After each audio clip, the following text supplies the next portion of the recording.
Hey everybody, hope you're all doing well. My name is Steven and this is the Storytime channel. First things first, I run a giveaway every single week, so if you're interested, I'll tell you how to enter later on in the video. But today we have some malicious compliance stories, and our first story of the day is by FineReportMe. Boss was convinced we weren't working hard when he was at home. He decided to assign extra work. This story happened a few years ago while I was working in a kitchen in the city I live in. My boss was your typical lonely drunk. Creepy compliments to the staff and inappropriate conversations with them as well.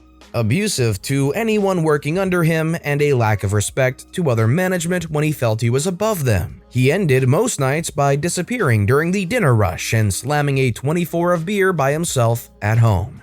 My friend and I worked Tuesday to Saturday closed shifts every day for a year. We became best friends through the suffering of this man's abuse. We could never do a good job in his eyes. Nothing was ever clean enough or good enough for him. He had this opinion that we never tried hard enough and we must be slacking off when he's not there. He decided the solution to his problem was to assign us extra cleaning. Since most everything was already perfectly clean, he decided to ask us for two things: scrub the grout between the tiles and clean the foam ceiling inserts with soap and water. These had to be completed or we were going to get written up.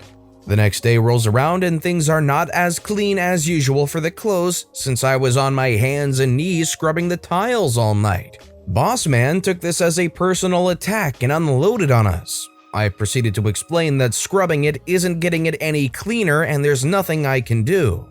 I also showed him the one tile that came out of the floor. He grabs a butter knife and cuts all the grout out around one tile. It was black and crumbled and filled with oil. I tried explaining and showing him that he was going to ruin the floor, but it fell on deaf ears. After proving to himself it was possible by completely removing a tile, he told us it had to be done by the end of the week. Here's the malicious compliance. Despite me telling him that it wasn't working, he insisted he was right. I told him many times it would ruin the floor, and he didn't listen. So that night I spent a few hours doing exactly as he showed me until there was a large portion of the floor with loose tiles. He was disappointed that I only got about 1 square meter of the flooring done and wanted the rest done by the end of the day. Commercial kitchens are huge and these tiles were small, so I decided to focus on the main line where everyone works. I got about 75% of the main working area degrouted in 2 days and left the loose tiles in their place. The floors in professional kitchens are designed to drain water in a specific direction and be smooth enough to clear all debris when swept. Since the tiles were all loose in the floor, sweeping and mopping only pushed dirt and brown water into the holes where the grout used to be.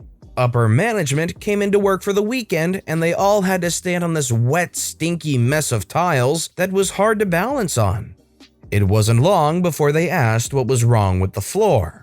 Instead of saying that he made a mistake and asked us to do exactly that, he blamed us on the spot, saying he would never clean a floor like that and we must be stupid liars. Just truly a classic piece of crap. I never got around to soaking the foam ceiling boards, sadly, since I guess he realized how stupid it was. I never got any petty revenge either. I left feeling like bad people truly do just get away with being bad people. Skip to 6 months after I had left the company, I get a message from a friend who worked there as well. She explained that she had written a letter to HR detailing this man's abuse and weird sexual comments to her and others in the workplace, and in private, she mentioned she had included some things I had told her. He was fired on the spot. No discussion or chance to prove himself. I'm not sure if they already knew he was like this, or maybe they just knew that no one would make up a 2-page, 5-paragraph letter about him for no reason. He left the country immediately after losing his job and filled his social media with photos of him in suits with captions like, "Heart of Gold." I still resent this man, but enjoy thinking about this story from time to time. I have many more stories about this man, but nothing that fits on the sub. If this was your story to look back on, would you really be able to enjoy looking back on it considering the outcome? Let me know in the comments down below if this is a victory story of sorts that looking back on you enjoy, or if it's one that you feel would just make you upset to have to look back on it. I want to hear your takes on this. Our next story is by The Smoking Dove, The Awful Librarian. As always, all the names in the story are fake. For a while, when I was a kid and eventually a teenager, I lived in a small town near nothing. The heart and soul of this town was the local library run by an amazing lady named Hannah. Hannah understood the town was rural and poor and did everything in her power to cater to the town residents. There was no after-school program for the elementary school, so Hannah opened the doors of the library even though the building was incredibly small. The nearest movie theater was miles on miles away. This took place when Netflix was only a DVD service and expensive for this town. So Hannah made sure the library had a huge selection of VHSs and DVDs. Hannah would listen to us avid readers when we wanted to read a particular book and buy it. If the book was part of a series, she bought the whole series. Hannah also started a summer program that would have rivaled the free summer programs of any large town. And so many more things. Unfortunately, Hannah's mom got sick and had to move back home halfway across the country, and the library board hired a woman named Ruth Derriere. The board believed because Mrs. Derriere was from a town or two away, she would be a good fit for our community. Mrs. Derriere was not good for the library, in fact. Mrs. Derriere decided to purge all of the books and items from the library she deemed impure, such as The Lord of the Rings, the whole manga section, non-religious self-help books, and the majority of the media collection. Mrs. Derriere also reinstated library fines up to and including the fines that should have been collected years prior, but Hannah never cared about. Mrs. Derriere also demanded everyone under the age of 18 call her Mrs. Derriere, not Ruth, because respect. Though these were only a few things Mrs. Derriere did. To say the library fell apart quickly after Mrs. Derriere took charge would be a massive understatement. I loved the library and felt personally attacked, so I started a campaign to save the library. I begged, pleaded, and complained to my mother until she cracked and joined the library board and even eventually became the library board president.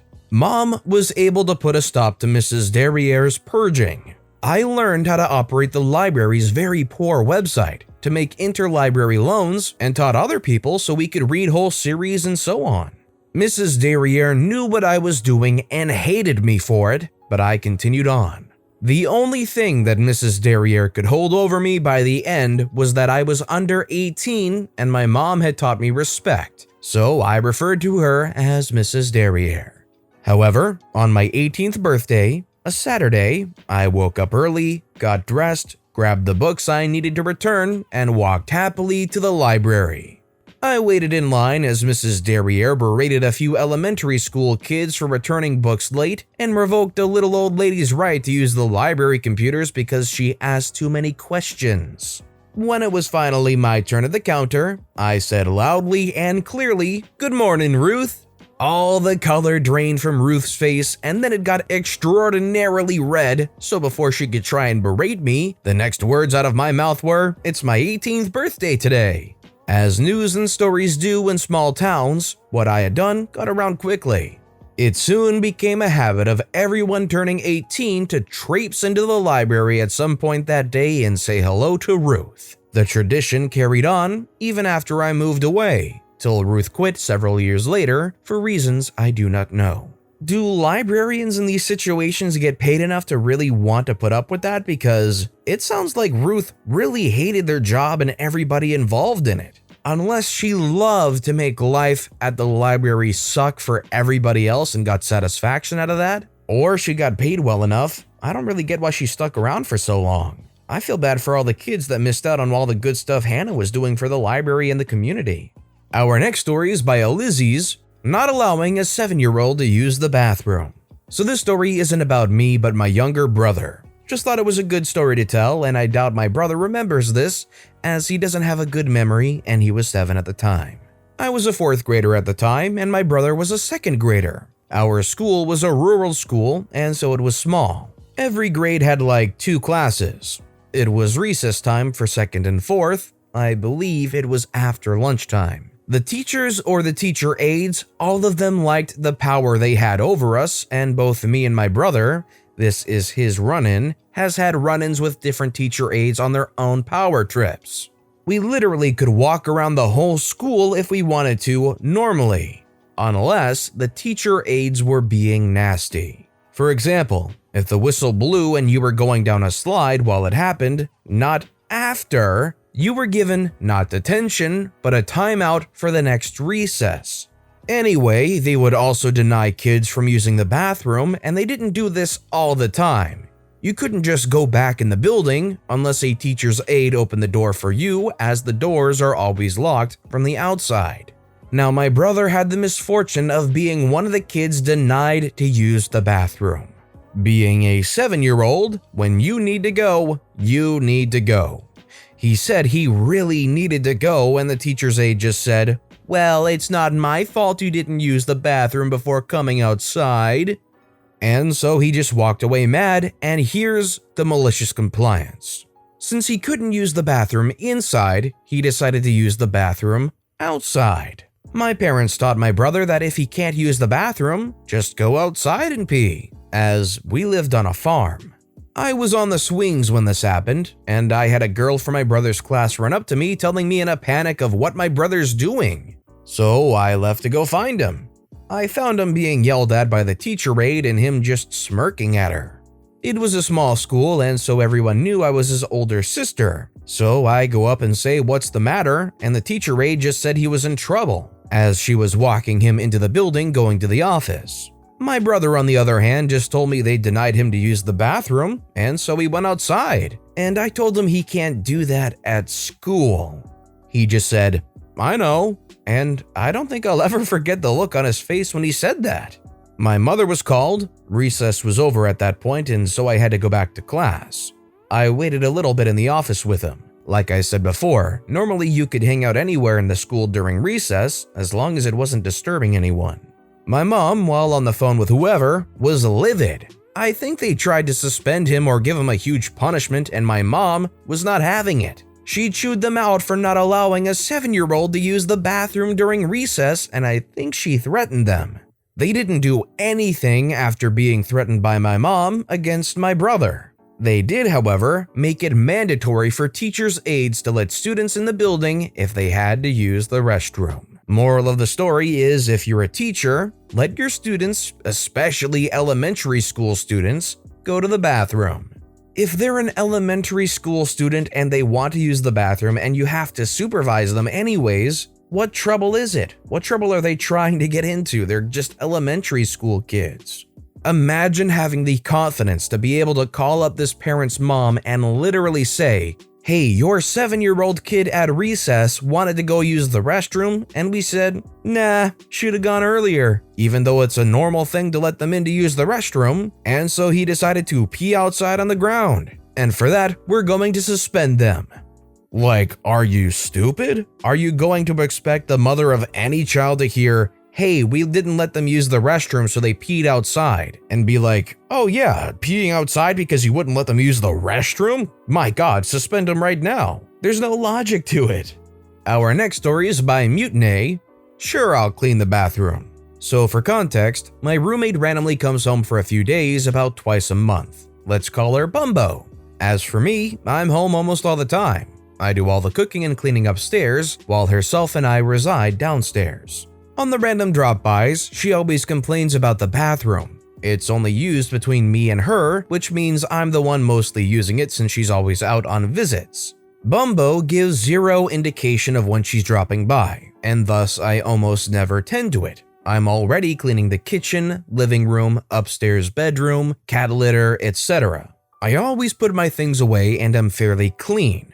Now, let's just say this. I'm a lady who loves her bathrooms, bubble baths, bath salts, face masks, you name it, I love it. So you can imagine my surprise when every single time she comes over, about half of the beauty products I own go missing. I'm very freaking poor, so these things cost money. Money which I don't have. Most people shrug it off, but she literally stole the one time I can girl up and feel pretty, which for an ogre like me means a lot. Well, she just came back from another trip and asked me to clean the washroom. Through messaging my roommate, she never asks anything from me directly. The last time she asked me, she left me half a page of writing scolding me and threatening to move out for not sweeping up the washroom and changing the half-empty garbage. I left the mess the entire time she was here, and she never did crap since she can't afford to move, and I know it. As for this time, however, I was kind of pissed off. I love my bathrooms as I said, but I can't even leave my shampoo or fancy soap in there without her stealing every single drop, blaming the several friends she brings over several times a day. Which she did during lockdown, by the way. Why would I put in the effort of keeping a bathroom clean when I barely feel comfortable leaving my towel in there? So I cleaned it. I threw out every single bottle of shampoo, conditioner, etc. that she owned, since it's been mostly empty and taking shelf space in the shower. Nice, shower is clean. I cleaned the toilet, swept, and changed the washroom. It took about 15 minutes, not worth all this drama. As the cherry on top, I'm refusing to flush my poops while she's still here. And you best freaking bet I went out and bought laxatives instead of some bubble bath and spending the last of my bucks on making a giant bucket of chili to ruin my intestines with. You want passive aggressive? Enjoy a full toilet in your face every morning. Not gonna lie, I was kind of going along with the story and I was like, okay, yeah, throw out their shampoos or whatever that they're leaving around since they take all your stuff, sure. And then it went off the deep end, and by the end of the story, I was like, man, they're really going for it. So quickly now, I just want to explain how to enter the giveaway. The way it works is I take every video that was uploaded in a given week, find one random comment that was relevant to the stories in that video, and I give them an Amazon gift card. It's that simple. So all you want to do to have the best chances to win is to leave a comment relevant to the video in some form on every video this week. That's all you have to do, and best of luck. And also, if you could like the videos too, that would help more than you could possibly imagine. And our final story of the day is by TheSodomeister. He can't wait outside? Guess what? Now he's waiting inside. One day at work for my lunch break, I decided to run around the corner to McDonald's. The drive-thru was packed, so I decided to just go inside. There was a homeless fellow out front who wasn't asking for money, but some food. I could tell he was legitimately in a bad way, so I told him, yeah, no problem man, sit tight and I'll bring you a couple McDoubles. I ordered 2 for me and 2 for him, and as I'm waiting for our order to be called, I noticed an employee had gone outside to pester him and tell him he can't be there and has to leave, etc. I go out and explain he's waiting for me, I was going to bring him some food. The worker adamantly stated that he cannot stand out front because it's bothering other customers. Well, I wasn't about to let them run off because he's hungry and actually about to get some food. So I decided instead of taking my food back to my office, I'd go ahead and eat in the restaurant with my new friend as company. Like 2 minutes later, our order is called, and while we ate, we had a nice chat. He told me about why he's homeless and why he doesn't trust the shelters here, etc. After we finished eating, we both left the restaurant and parted ways. Never saw him again, but seemed like an alright guy. It's unfortunate to see people in these kinds of situations, and it's great that OP was willing to help them out and get them food. And while OP was doing the right thing here, and obviously the person was going to get some food so they had every right to be there, do you think that businesses like McDonald's should overlook people like the homeless guy who definitely are unfortunate, kind of loitering around hoping to get some food from people? I'd like to hear your thoughts on this kind of touchy subject. But with that being said, that's all the time we have for today. So which of these stories was your favorite and why? Let me know in the comments down below. But besides that, if you enjoyed the video, please consider liking and subscribing and turn notifications on if you haven't so you'll never miss an upcoming video. Any little thing that you do helps the channel grow so much more. Whether it's commenting, subscribing, or just watching the video, thank you all so very much for supporting me right here on the Storytime channel. I hope you all have a wonderful day, and I'll see you all next time right here on the Storytime channel.